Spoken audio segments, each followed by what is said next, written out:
So what we talked about yesterday was philosophical chairs, and I shared with you that that was a precursor, that was a scaffolded strategy that would help support us when we got to a Socratic seminar.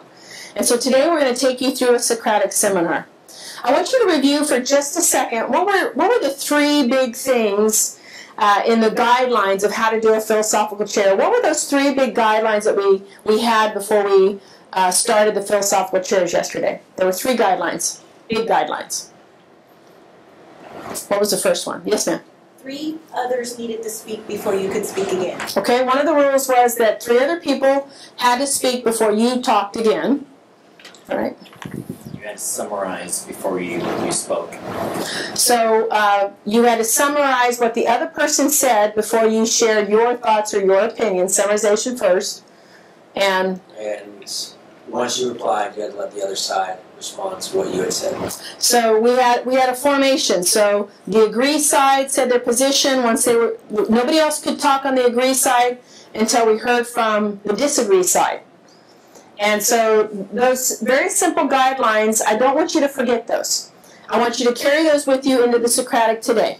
I want you to think about 100% participation. I want you to think about listening first to the position the other side is saying and being able to summarize what you heard them saying before you actually say your piece. And then I want you to think about that 3, because I want us to have everybody participate. And so I want us not to have just 2 people having this discussion back and forth, back and forth. We want to make sure that we have a balanced Socratic running. Very easy to have it so that somebody can start to dominate the conversation. So if we catch that happening, we have to somebody has to step up and help take that. If you don't do it, the moderator will. So we talked about this is that idea about going deeper and helping us to understand complex. When we have complex texts, the other difference between a philosophical chair and a Socratic is that there is always a text. Philosophical chairs, we can do that with just a simple statement, a central statement. You could argue it, you agree or disagree. It's just your opinion. No evidence required. In the Socratic seminar, you're going to have a text, and we want to try and be able to support and back what we say with what we read in the text. It doesn't mean you can't also bring in outside information. Some of you I was listening to Robert's discussion, it has some background information already that absolutely bring that into the discussion. It's totally appropriate. Your own opinions are totally appropriate. But we do want to try to, as best we can, to refer back to the text. A Socratic seminar also fosters active learning as participants explore, evaluate their own ideas, their own values, and the issues that are set before them. For us, for our purpose today, we're going to look at this issue of if there is in fact a gap between wage for men and women. Does a gap exist? We'll find out. There are parts to the Socratic. The first part, as I shared, is, and this is by design, it actually comes from Socrates, and how he taught his students was through a Socratic discussion, through a both mentor and mentee having a discussion and a dialogue back and forth. It wasn't a debate, it was a dialogue. And so this is how he actually ran it. So it actually is in a circle. It's not the sage on the stage up here just lecturing like I'm doing right now, but rather a collaborative group discussion. So we're going to review the guidelines with you. We're going to have our intergroup forum discussion. If we were a large enough group, we'd have an outer circle as well. And then as always, we've been talking about, we always debrief and we always reflect. One of the best things I shared with you yesterday was that when we speak and then we write afterwards, we always write better, because we've clarified what we actually believe and think. And so it actually comes out, our writing is a much better, higher quality writing. If you look in your unit packet, I gave you a copy of the formations. So let's look at the formations for just a sec. And we're going to do the one large circle because of our size. And I would recommend that if you're in a group like us, between 10 to 15 to 20, I would recommend you run one circle. When you start to get to be a larger group, some of us have those classes of 35 to 40, doesn't mean you can't run a Socratic. Sometimes you may have to find another space. Your room may not physically facilitate it easily, but you still can run a Socratic, but we do what's called an inner-outer circle. You see the one that says fishbowl. And what we have is an inner circle, the students that are participating in the actual Socratic, and then the group behind are the observers. They're the ones giving the feedback and providing information for debriefing. Then if you'll take a look at the triad, we also call this a co-pilot. This is my favorite one for large groups. Because what we end up having is we have the inner circle that's having the discussion, and then sitting right behind them are their co-pilots, their wingmen. And so in the midst, they're actively engaged listening. The inner circle is actually participating, but there will be times that the moderator will stop and ask you to turn around and talk to your co-pilots and get additional information and support. There will also be times throughout the discussion that we'll say rotate. And if you were sitting in the inner circle, you're going to step out, and a new person's going to come in, and then you become the co-pilot. So this is a really nice format for those larger classes. If you're over 25, I would recommend that you do either the inner outer circle or the triad. That would be the recommendation. And then you'll see the last one there, simulation circles. You're probably not going to ever be faced with that, but I've done it. When I end up running a science workshop and I have 85 people in the room, in the MPR, in the cafeterias, then we have multiple circles going at one time. You won't really ever probably be faced with that. So let's review the parts to a Socratic. Always have a text, always have your questions, and then the facilitator, in this case today it will be me. I'll actually sit in with you in the circle. When I do Socratics with my older kids, my 11th and 12th grade kids, I actually will sit out of the circle. We'll talk about that. And then the participants. Those are the four big parts. Remember, the Socratic is emphasizing dialogue, discussion, not a debate. So I'm going to ask you to read your text, and I want you to read, we're going to use our deep reading strategies. We practiced those yesterday. That was the marking of the text, annotation. And we're going to develop some questions. As a teacher, we're going to develop opening, core, and closing questions. As a student, we're going to just develop those questions as we're reading and we're annotating and questions come up. I'm going to ask you to try and develop 2 questions, higher level questions. We talked about what those are, level 2 and level 3. And I'm going to ask you to write 2 questions. So I'm going to ask you to be the participant right now. You're not going to be the teacher developing the core questions. You're going to be acting as a participant. You're the student. We're going to sit in the circle. As always, we make eye contact. We talk to the person. Try and not make eye contact with me. You know, don't talk to me. Talk to the person. Address the person whose issue came up. Again, I hope that this feels a little similar to what we did with philosophical. Always allow your speaker to finish. We want to not talk over someone. Yesterday, I moderated you, kind of going back and forth. Today, it's going to be free-flowing. So once you speak, then someone else will respond, and then your task will be to, if you both start talking at the same time, someone needs to give way. It's just like pulling up to the stop sign, right? Person on the right-of-way has the right-of-way. Same thing. Give right-of-way to someone and let them go. I'm not going to call on you. You're going to moderate yourself. Keep the discussion text-based. If you catch yourself getting on a bird walk way out there, try and somebody bring the group back.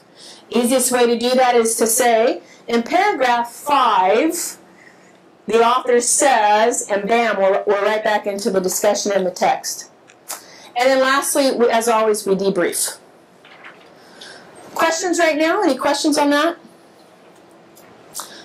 Feel a little bit comfortable because you kind of know a little bit about philosophical chairs. So you've already scaffolded. We've already done one part.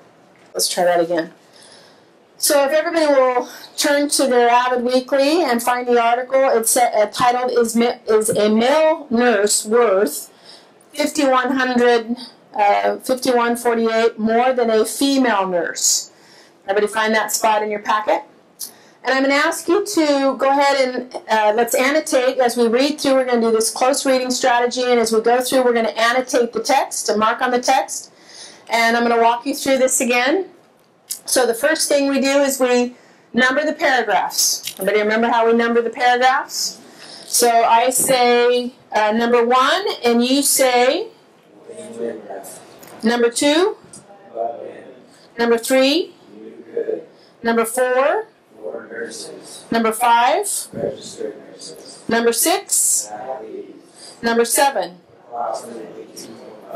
number 8, number 9. Okay, go ahead and continue the rest on your own.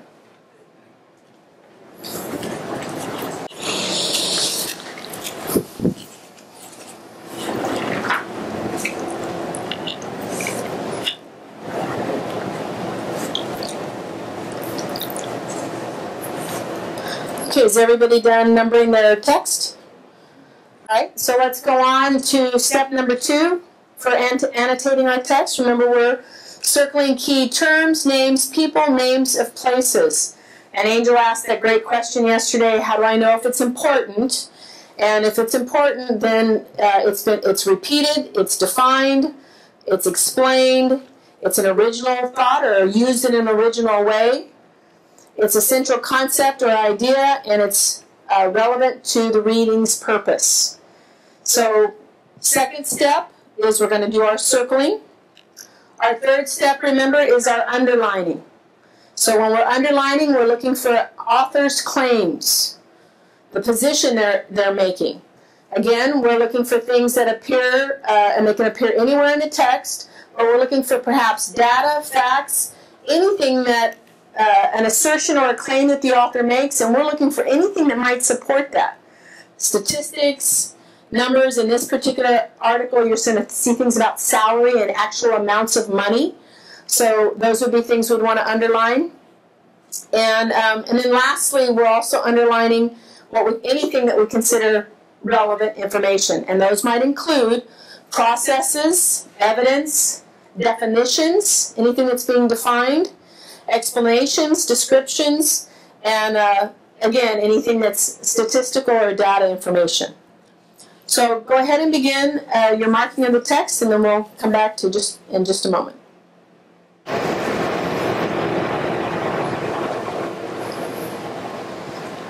So looking back at what you've underlined, things that were the author's making an assertion here, or you think making a position where they're trying to support one side or the other, obviously that's going to either support your position or go against your position. And when you see those claims, you might want to put a little star next to those, do our annotating there, make a notation, because that paragraph may be one you're going to want to reference or go back to. About 3 more minutes. All right, so now that you have, we're ready to go. So now that you've read your text and you've formulated 2 questions that we're going to take and bring with us to the Socratic, we're going to set up an inner circle only, and when you look at the diagram, you can see that's actually a co-pilot form they have.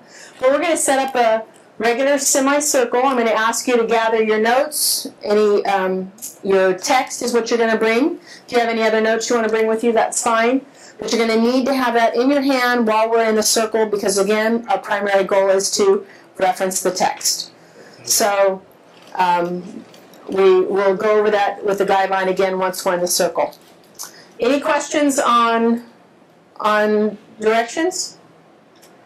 Okay, so I'm going to have you stop now, gather your materials, and then we're going to go ahead and go set up our circle. Okay. So as we're sitting in our circle right now, I want you to just kind of make sure we're comfortable and do just a quick glance around the circle and see if you can see everybody's face easy enough. And so we just call this sort of a shoulder to shoulder, and we're a small group, so this is like a first. I've been this close to people. But normally, imagine you'd have about 15 people to 20 people in this circle, and so we'd be much further away. It'll be interesting to see how this dynamic feels. So let's review the guidelines again, one more time. So our goal is, number 1, to have 100% participation. So remember, when you have something to contribute, you really want to take your moment to speak, because later on you may not have an opinion or a feeling about that. So when you have something to say, find your opportunity to step in there.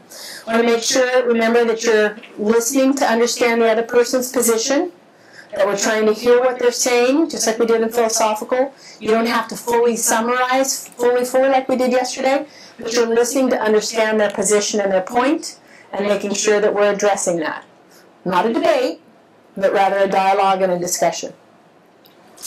And then we want to try and build on what that person says. So as I listen and hear what you say, I want to try and build on what you've said, and I want to build on it by referring back to the text.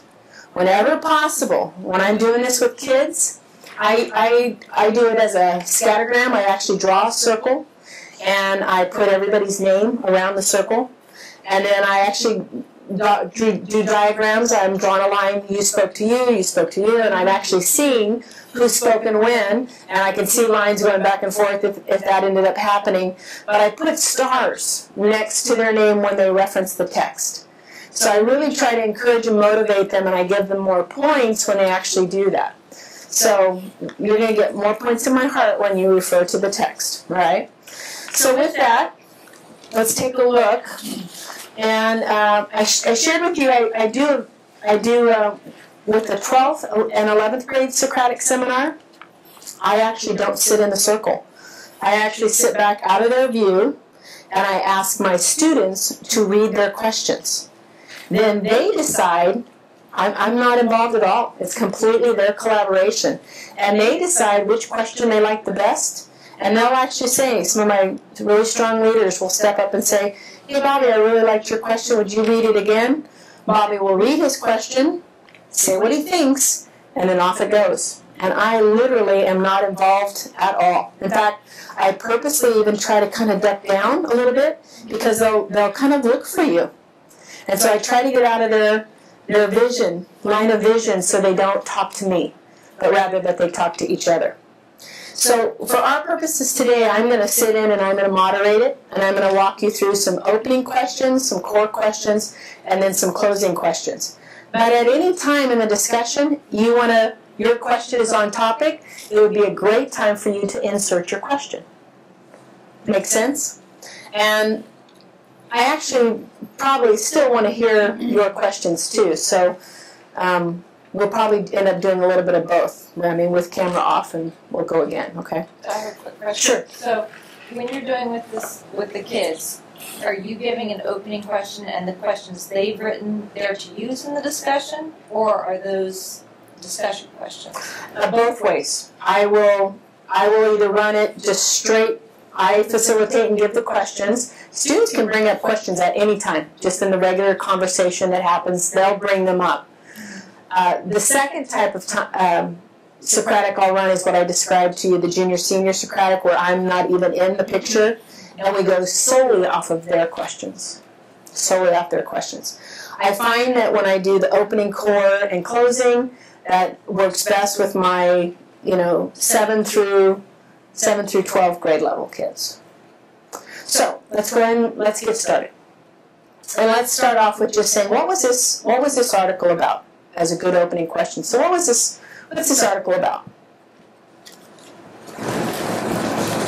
Is it male nurse worth $5,148 more than a female nurse? Okay. Can you expand on that?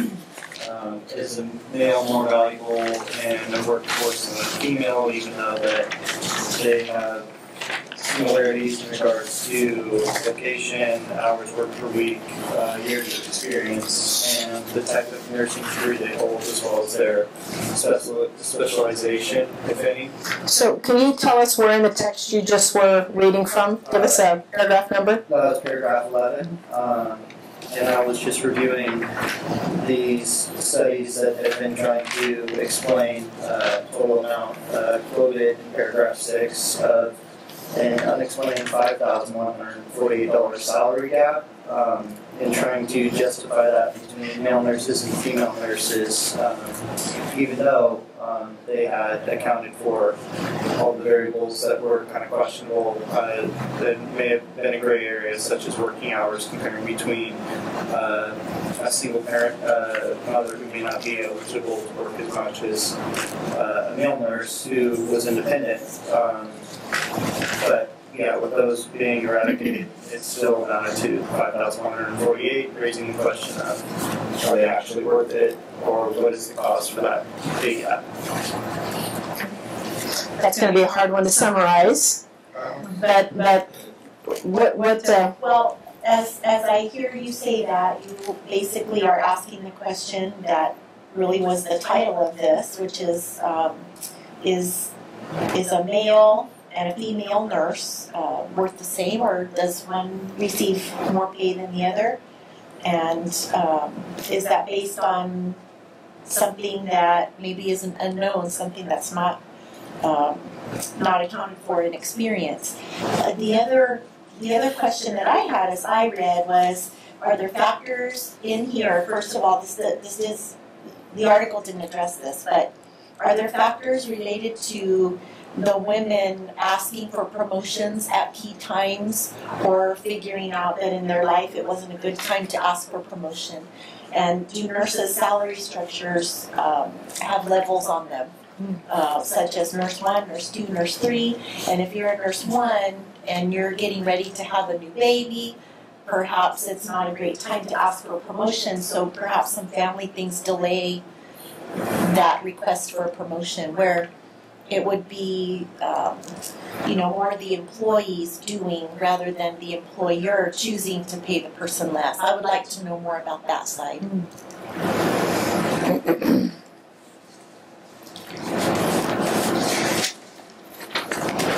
Okay, so to summarize, I think you and I are kind of like mind on this, because if I understood what you said correctly, you were looking for some of the reasons that weren't shown in the text of why there's this gap, and that's something that had occurred to me a great deal as well, because one of the things I really noticed when I read this article is that nowhere in the article did it ever say that a man was paid a higher hourly rate than a woman. It said that men earned. It said earned in paragraph 5, in paragraph 10, in paragraph 11, in paragraph 12, paragraph 13, and those are just a few of those. And when you talk about earnings rather than pay, those are two different things, because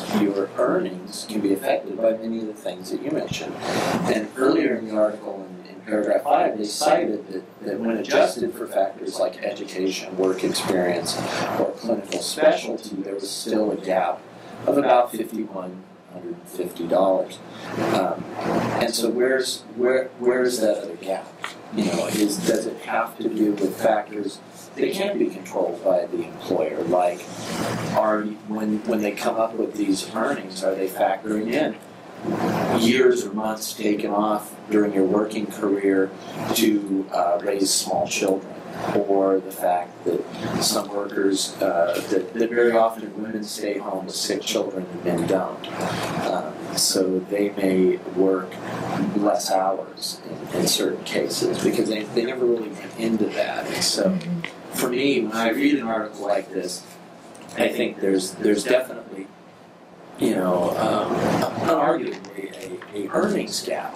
But is this something that employers are simply targeting women to pay them less? And to me, the article doesn't in any way validate that argument. That they infer it. They want you to think that when you read the article, but they don't give you any hard evidence in regards to that. I wanted to add, maybe piggyback on a little bit what you said up there. I don't think the article addresses some of the unknown variables or factors as well. And I even want to add to it that it might be bias in some of the presentation or some of the statistics or facts by pointing to paragraph number 9, where it states that the study sample included responses from 87,903 full-time nurses, which is quite a big sample. But however, 93% of them were women. Mm-hmm. So that shows a clear, in terms of facts and stats, that bias where the survey came from. It could skew the data a bit. Mm-hmm. I would follow up on that. You're pointing out that it was a large sample size in paragraph 9, but 93% were women. And paragraph 13, it also says there's a sample, 10% of the nurses were men, and they averaged 9,500 more, which again, like you were saying earlier, an average is not an hourly rate. You could have some very highly paid male nurses and some very low paid male nurses. But that's only 10% of your nursing population. That's not an equitable comparison, I don't feel. What do you think are the assumptions that these two authors are trying to make? What do you think are their claims or their assertions? This is Brown and Kaplan. From what you read, what do you think is their position? Well, I believe they're definitely trying to make a point that women are paid less in the workforce, and specifically in this, in our end of the nursing profession. And I definitely agree with some of the people. And I even wrote down numerous times here, especially in paragraph 27, where it says Erica Beltran, a nurse at the University of Southern California, will do the Phillips Hospital in Mendel, said she has seen situations where nurses who have been working the same number of years as her got paid more, and quote unquote, just because they're male. Well, again, there's no evidence to that. That's somebody's opinion. That's one person's their opinion. And this throughout, I think the authors have tried to bring to the forefront the discrepancy in pay, but they haven't really done a good job of showing the factors or providing much evidence. They've given a few surveys here and there, and again, we talked about the lack of male and female involvement in those surveys, but the evidence, while this is something that I think a lot of us would agree on as far as equal pay for men and women, they did a nice job of bringing the topic up, but not supporting it as well. Yeah, just to piggyback on what you said about the discrepancy. On paragraph 12 here, it says that with nurse training averages 6,000 minutes per year, that amount an 8% bump in pay for men. And I was just kind of wondering, how did they factor this in? I'm sure they looked at the salaries and everything, but how accurate is that number? I agree with that, and also this could involve a simple answer like who's available to stay for overtime when it's needed. We're still a very traditional society where a lot of times the women take the lead at home, and at night when the shift is ending and somebody doesn't show up and the supervisor says, okay, I need somebody to stay for overtime tonight, maybe the women are not going to be as available to do that as some of the men are. And we don't know what these salaries are based on. A lot of salary figures do include things like shift premium, overtime pay, and other kinds of stipends. So there's not enough information given to compare it to the detail that you said. Are we talking about the same job, hourly rate, all things equal, or do we have some other things that are factoring in? And I feel like there are many things that factor into that. Mm-hmm. Can we infer from that last paragraph, paragraph 8, that since there are less male nurses, that could be a factor in maybe demand for male nurses, and therefore maybe the higher wages can be inferred. That was a question that I kind of brought up when we're drafting ours, not to stir the pot or anything, but yeah, if there is a shortage of males or females in any profession, is it justifiable to pay and access in exchange for that diversity in the workplace? Because they reference in paragraph 30 how they brought in teacher quality pay.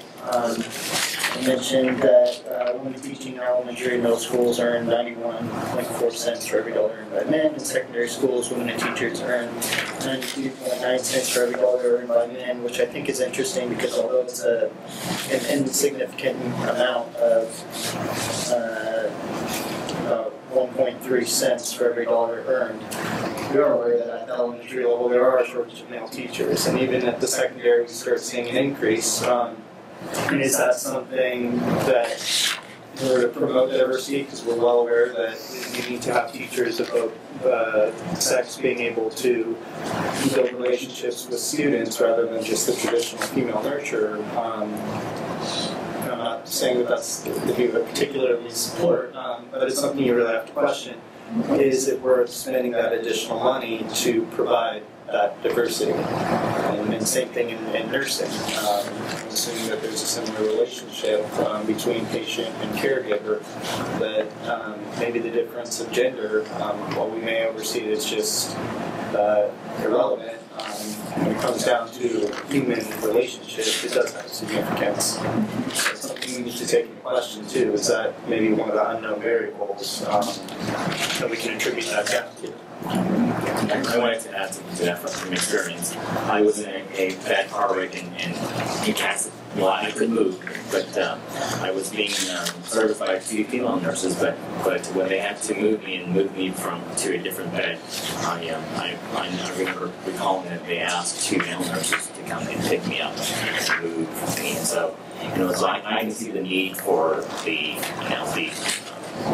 having both female nurses and male nurses for certain aspects of nursing possible.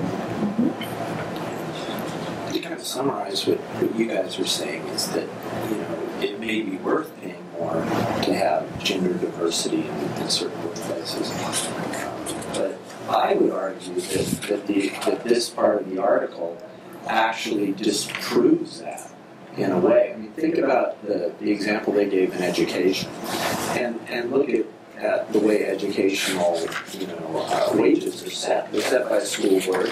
They set a policy that a teacher with X number of units is going to start at this and go to that, and then when you make more units, you're going to go up. They don't say a male teacher or a female teacher.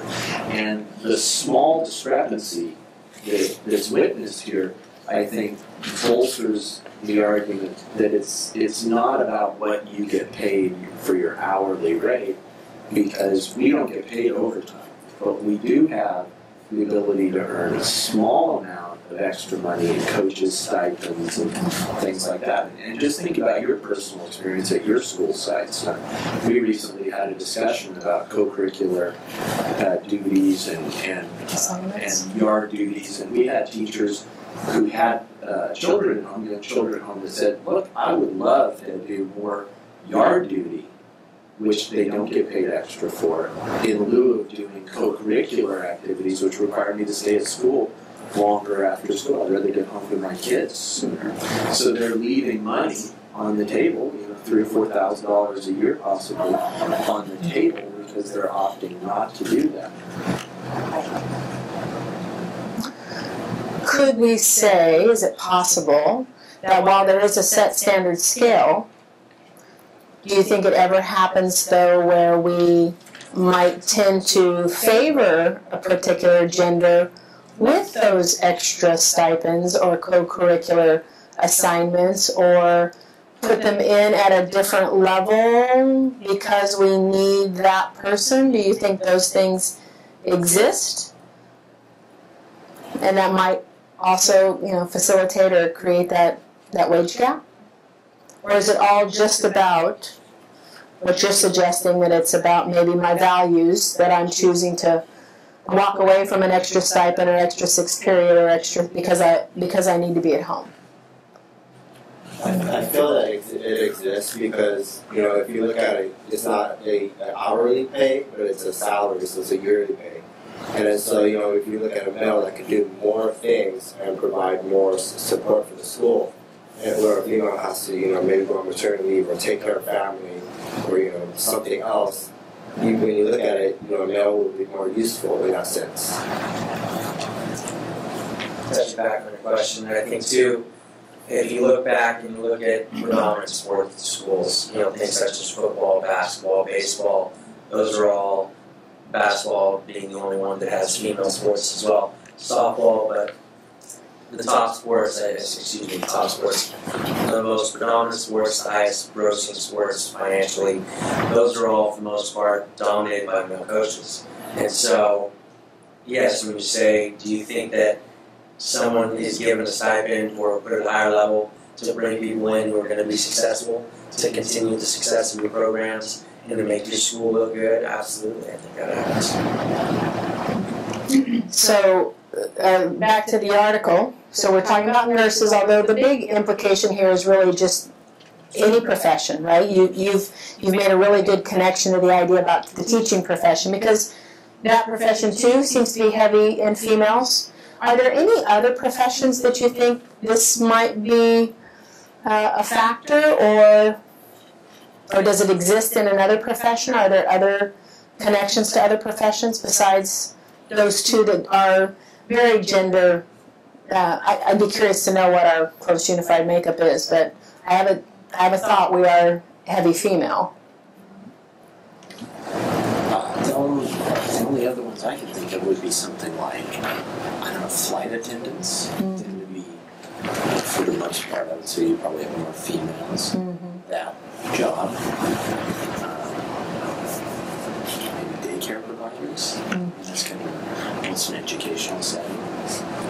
Well, what about the implications if we flip-flop this and we go to another profession that is maybe male-dominated? The world of perhaps banking or business or Wall Street, or where perhaps females are the minority.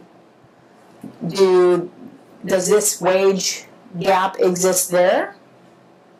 That was a question I was curious about, and I was thinking specifically about U.S. Armed Forces and our police forces, and you're seeing women being brought into those traditionally male-dominated workforces, but it's not the same gap there. And if so, then that's a major concern, because now we have male-dominated profession and they're earning more, female-dominated profession and males are still earning more, and just focus on one variable across the board,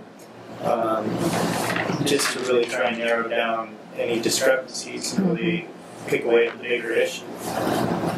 And just looking at the studies, I thought one thing that was progress was when they referenced in paragraph 20 gift days and Equal Pay Act. And at that time we earned 59.8 cents for every dollar by then.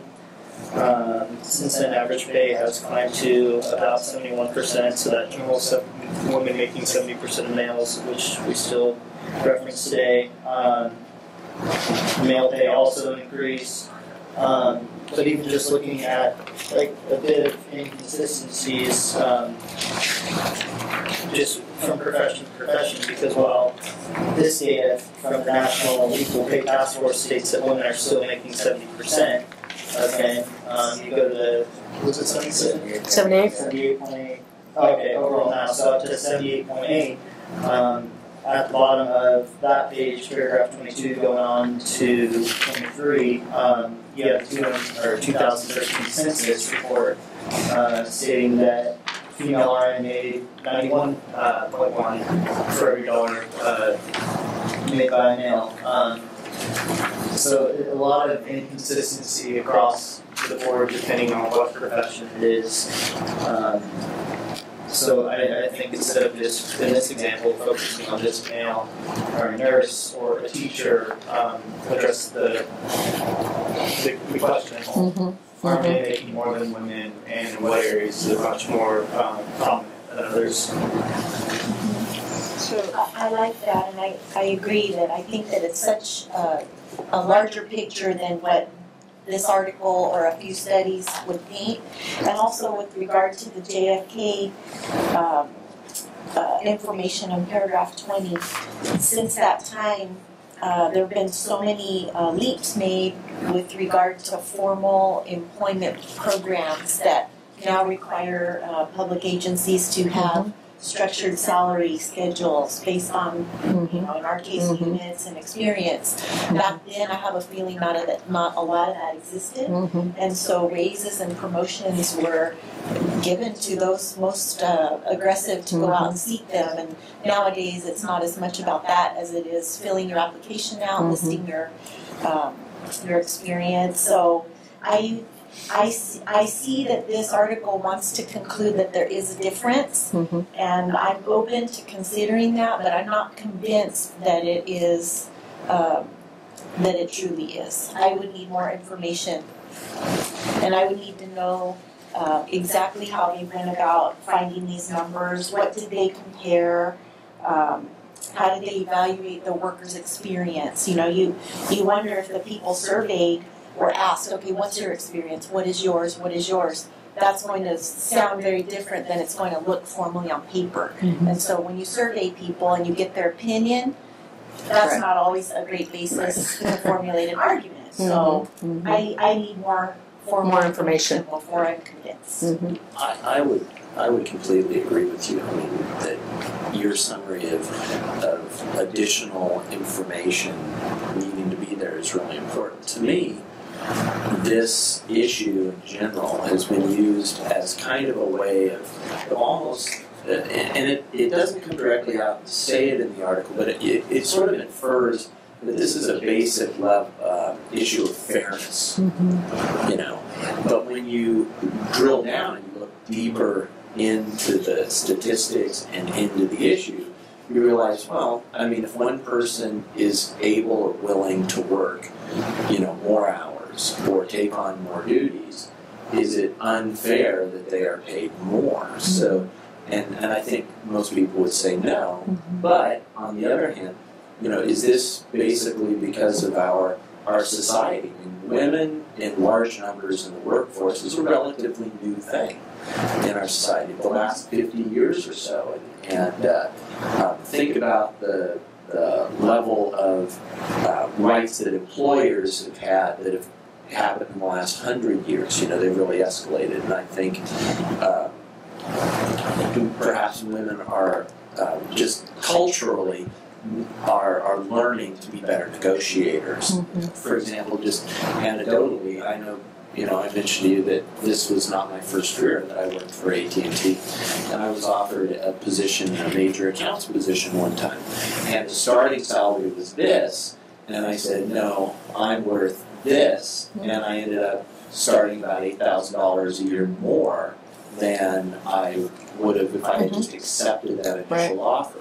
And I know that, you know, men sometimes are culturally, we expect them to be more assertive, more confrontational than women are expected to be. And that's, I'm not saying that's right, I'm just saying it's kind of I think a well-established fact. And that as women become more seasoned in the workforce, more experienced in the workforce, as we train our daughters, you know, to be more assertive and to stick up for their own rights more, I think you'll see a lot of this kind of shrinking. But it's, you know, I get to go back to kind of summarize, to go back, you almost get the impression from the article that they blame the employer. Like the employer is thinking, oh good, another woman, we can pay them, you know, 20% less. And when I don't think you can really, it's fair to put that on the employer when it's a lot of factors that come into that. I agree. Yeah, I agree with Robert on the cultural factor, because it says right here, you know, paragraph 4, it says, you know, basically men. And going back to your original question about, you know, the private sector, you know, if you look at the corporate world, I mean, how many CEOs are out there are women, right? All the big money. I mean, we know Yahoo has a CEO who's a woman, but, you know, the question is how much is she being paid in comparison to Other CEOs. other CEOs. So that's the question. So this is probably a good time. This is about the amount of time I would let our class go, and you've had great discussion and great, again, you're my AP kids. You're doing really good, and really good deep thought, deep thinking is going on here. I want you to look at your questions that you've written, and is there anybody that has a question that really, kind of got a burning question, we really didn't get a chance to address it? I want to give you a moment if you had one that you'd like to pose to the group here that didn't get addressed. We can bring it forward.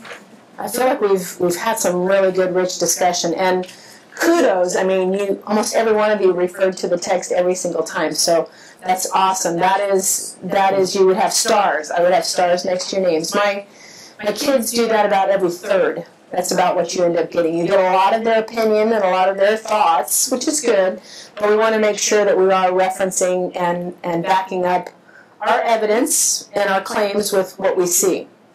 And you did bring out excellently that there's a lot of gaps here. There's a lot of things missing. We need more information. We don't have enough information. And so that means that we need to do further research, further collection of evidence. And you got to the closing questions, things about, what would be the consequences of this text? You actually started to even get there already without me bringing you to the closing. But you were starting to think, what are the implications of this kind of research getting out there, and how it could impact our society? And so there does become, as Robert was saying, that issue that there is really a big gap still, or perhaps things are unfair by the employer, and perhaps those things are being laid out there that maybe aren't fully accurate. And so, when we have these kinds of texts, when we have to think about the implications, how they go further beyond and affect our community, our society, and big issues, issues of women and their role in the workplace. So, how did it feel? How did this feel? Good. Were you impressed by yourselves? I mean, seriously.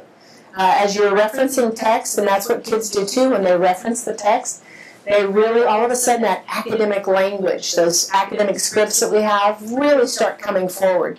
And you did a great job, even though we weren't in a philosophical chair, you still were doing a great job of listening to each other, and much shorter, right? We had much shorter summaries, but much very clear that you were listening to the other conversation, you heard what their point was, and some really good points were brought up that, again, inferences from the text about that weren't even here. But that idea about numbers and how skewed is our data if we're collecting this information, that idea, but our information is how many females did we survey versus how many actual men, just because that's the reality of what exists. If our numbers are based on this, and that it's skewed from the very beginning, right? So we made some great inferences that weren't even here in the text. Let's go ahead and flip, if you would, to your Socratic packet. In your Socratic packet, there's a page right behind the question template where we would actually debrief our Socratic. And when we're looking at how did the participant do, how did the leader do, you'll just turn to that page, critiquing or debriefing the seminar. It is the page 167. It's the second to last page. So if we take a look at how the participants did, how you did, take and peruse those expectations, and let's talk about how did we do in these areas. When you come across one, go ahead and give your thoughts or opinions. Let's hit a few of these. How did the participants do? I want to say the hardest thing, for me anyways, is the trying to paraphrase accurately. Mm-hmm. And I was wondering, do you give the kids a time limit if one of them starts talking and seems to ramble with their thoughts? Because we've heard kids do that. Do you say, okay, let's have someone else have a chance to talk? Because if some kids keep going, it's hard to paraphrase. Right. What happened yesterday in the philosophical chairs, I shared with you guys how I will have students who will do the whole, I hear what you're saying, I understand your position, but they've never summarized. They did a lot of that, static noise before they actually, and I'll say, and they'll do that, and they'll never summarize, and then I'll say, but please summarize the point. I'll just say, and the summary is, so it does happen, and I look for it to be briefer here. I look for it to be briefer here because we just, that's the model. We're scaffolding that in the philosophical chair. So I'm not looking for a huge, long, you guys did a great job with it. You touched on it, but it was real short. But we, what you did, what you modeled was really ideal. I'm not looking for a huge, long, lengthy. If they inaccurately summarized, I might ask them to, would you restate that? What was that point again? Or I might say, Lou, was that your point? I might ask him, would you help clarify for her? Because, is that accurate? And he would say, well, not exactly. And then he would help you out. Okay. So how else did we do participant-wise? What were our strengths? First of all, did we have 100% participation?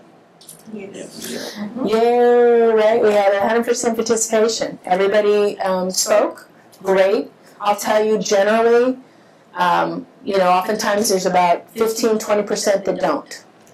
And so at the end, in my 11th to 12th grade classes, they will go. They know they're being graded on 100%, and so they'll say, "Hey, Robert, would you reread your question?" Or they'll say, "Well, Robert, what do you think about?" Because they're going to try and suck you in. If I haven't heard from you yet, my grade is here, and I'm gonna call on you. And they will monitor each other and help make sure others participate. If I'm sitting in the circle and nobody's stepping forward and doing that in terms of the students, then I will ask. Jonathan, I haven't heard from you. Would you please read your question for us again? And I'll ask them to make a statement. But we did great on that. Other things we did well that you're looking there? We had good dialogue, and there was a lot of debating back and forth. Mm-hmm. I think we avoided possible changes.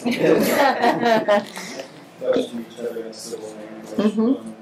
Back to it, because it was a dialogue, Mm-hmm. not a debate. It's a lot easier to summarize someone else's previous statement if you're not trying to counter it. Right. And I'm not trying to win it. I'm not trying to win this argument. I'm trying to understand your position and then share mine. I think the formality of the structure kind of limits the hostile, getting real Right. emotional. It's there for a purpose, right? Good. How did the leader do? I didn't talk a lot beforehand, but I did yesterday when I shared with you, my job is not to let you know my opinion on this. My job is to try and just facilitate and mediate and monitor, pose those questions and try to sometimes maybe play the devil's advocate, but I'm not supposed to let you know clearly what is my position or what I think. So did I manage to do that? I was trying really hard, but Not just to continue a few times, but okay. Yeah, it uses the answers as basis for follow-up questions. Mm-hmm. So yeah, I can't emphasize that enough when you're working with students. It really becomes important when you're doing both of these two strategies, the philosophical chairs and the Socratic, that our opinion here, it doesn't matter. It is not our place to tell them what we think. It is our place just to put information out. This particular text, you got to the place where, hey, we needed more information. So you were able to even assert that this text is maybe a little bit biased. There were several times that things were brought up. It did bring up some issues, but we didn't address them fully. They were just kind of brought up. So what we know is we need more information. And you figured that out. In the course of the seminar, the bottom questions, these bottom questions, we could debrief here orally, but you can look at those questions and see how those would be really nice writing, right? When we've got our wicker. We've definitely collaborated here. We've done some inquiry. Do we have an organizational plan in place to actually run this strategy? Very much. Did we read? Absolutely. We were doing some close reading, we were marking our text, and then to that piece now that we haven't done, we wrote some questions, but we really haven't done a lot of writing.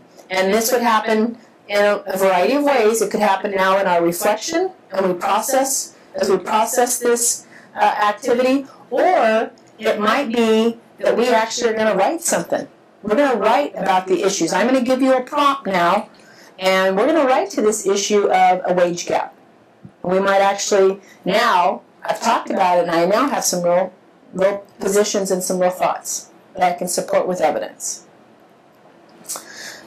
Let's close with just what did you think? What was interesting to this strategy? What were the challenges to this strategy?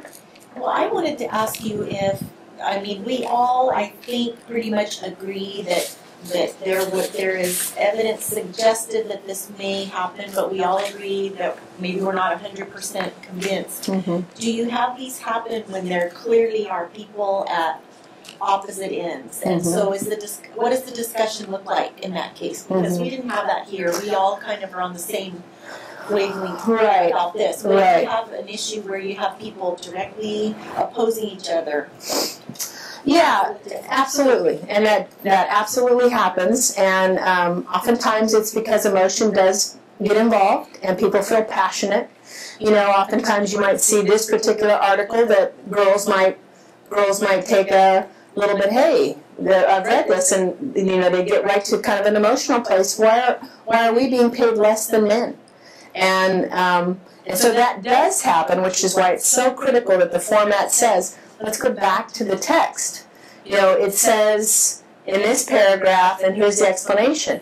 And so when you keep bringing them back to the text, it's no longer about, hey, I'm not paying you, but rather, well, this is what the author says. This is what the article reads. It's not me personally saying the women are worth less. I'm just saying what the author says. And even those things help diffuse the group.